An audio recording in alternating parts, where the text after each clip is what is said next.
Hello everyone, নতুন একটা mini ব্লগে সবাইকে ওয়েলকাম। সন্ধ্যেবেলা থেকে আরও একটা মিনি ব্লগ স্টার্ট করলাম। তিনজন মিলে সাজুগুজু করে রেডি হয়ে নিয়েছি, যাচ্ছি একটু মার্কেটে। আর আজকে নতুন একটা ড্রেস পরেছি, তার সাথে আগের দিন অক্ষয় তৃতীয়ার কেনা সিলভার জুয়েলারিটা পরেছি, পুরো ম্যাচিং ম্যাচিং হয়ে গেছে। প্রথমে চলে আসলাম এই ইউটেন্সিলসের দোকানে, কয়েকটা জিনিস নেওয়ার ছিল কিন্তু পেলাম না দুর্ভাগ্যবশত, তাই অন্য একটা দোকানে চলে আসলাম। এখানে চলছে দেখা দেখি, মোটামুটি পছন্দ হচ্ছে জিনিসগুলো, হয়তো এখান থেকেই নেব।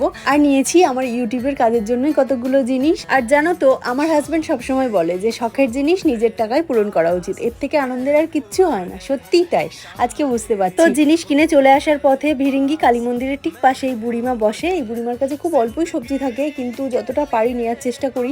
বয়স্ক মানুষ, অনেক কষ্ট করে ইনকাম করে।